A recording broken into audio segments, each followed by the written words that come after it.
with that, I'll turn it over to the Speaker of the House of Representatives, Joe Shekarci. Joe, please come on up, and thank you for your leadership.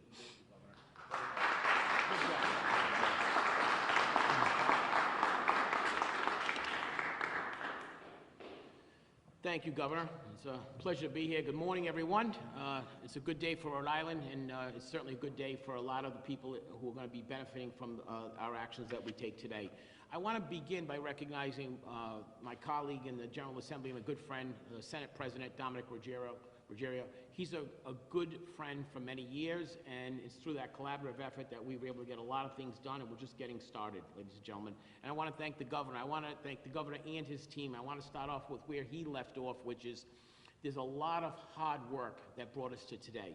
I want to certainly recognize my policy people, my communication people, my legal people, everybody who's worked hard on the House side, and of course the House Fiscal Office as well. I want to recognize our chairman, Marvin Abney, who does a phenomenal job, and I'll talk about that in a minute, and of course my partner in the House and good friend, Chris Blazajewski, who's been by my side helping me. Today is a good day because we are announcing that, as the governor said, the amount of money that we have received and been approved, and to the governor's credit, he was able to get approved the FMAP, and that's a significant amount of money that's available right now. Some of that money can actually be used retroactively to bills and expenses from November 1st. So thank you, Governor, and your team for not only getting that done, but getting it done and approved and out to the people. The governor spoke early about the effects of the pandemic, and it was through the efforts of the House Finance Committee that 60 days ago, or less than 60 days, the governor submitted his supplement budget. We had numerous hearings. They were open, they were transparent. We listened to the outside stakeholders, the AFL-CIO, the Rhode Island Foundation, all who submitted ideas on what to do, and those ideas are all under consideration as we move forward through this process. The governor asked for an initial down payment after collaborative effort with the Senate. I know they had their hearings as well. We are prepared to act on that in early January. The House and Senate committees, I'll speak for the House side, and the President will speak for the Senate. We'll be meeting next week to take up that request and ultimately vote on that as well. You expect action by the House formally in the first week to 10 days in January. But also today, the governor has committed, and I'm happy and congratulate him and thank him, is working with the House, is $3 million of CARES Act money, which is available immediately for EI, early intervention. I know some of the stakeholders are here. I know it's a critical element. I know people are on wait lists. I have met with every single provider who's asked for a meeting. I listened to them, and the House heard from them. Our membership had a caucus last week. Early intervention funding was critical.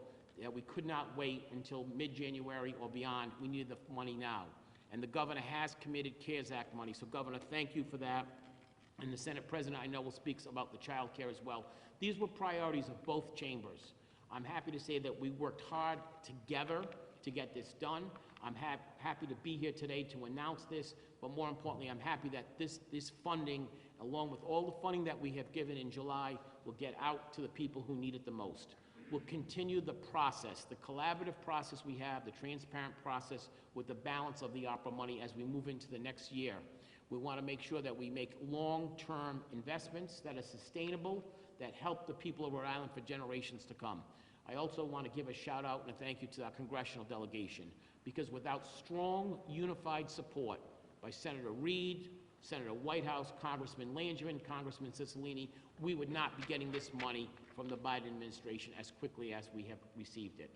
Thank you to them, and as, I have nothing else to really add, except I would like to introduce my good friend, the President of the Senate, Dominic Ruggerio. Thank you, Mr. President.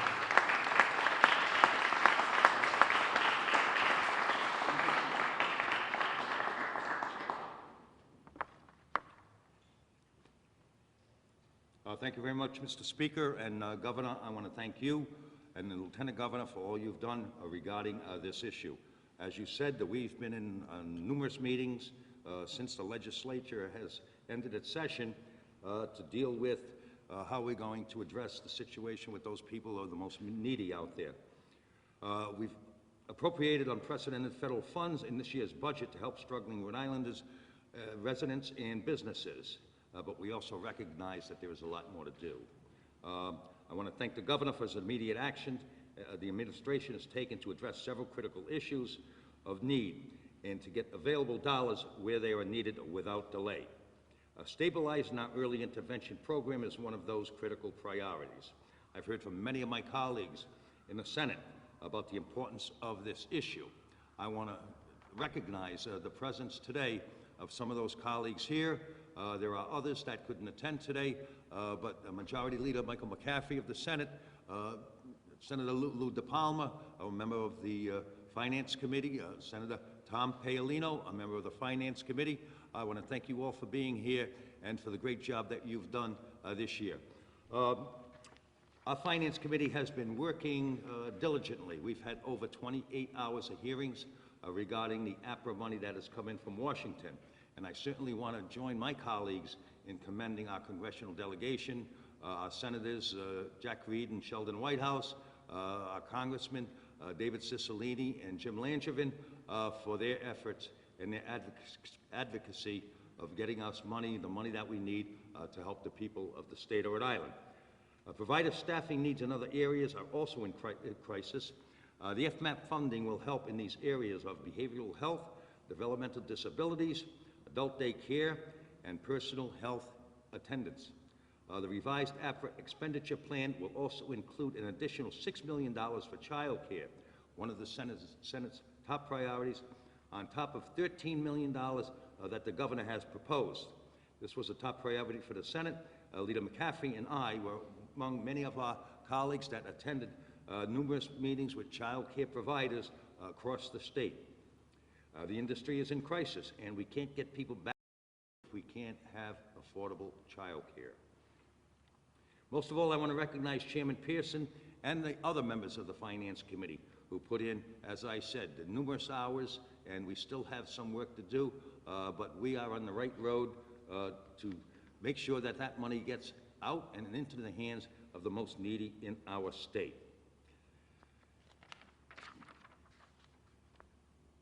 The next step in this process on the Senate side will be consideration by this Finance Committee of a budget proposal. The hearings will be scheduled for next week. Then the full Senate will take up the Finance Committee's recommendations in the first week of the 2022 legislative session. As Governor McKee describes it, the initial funding is a down payment. Ultimately, we believe that the investments made with billions of federal recovery dollars can be transformational for our state. We're not seeking to plug budget holes, but to make transformational investments. The Senate will work to utilize those unprecedented federal funds to position Rhode Island for prosperity for decades to come. Thank you very much for your time and attention.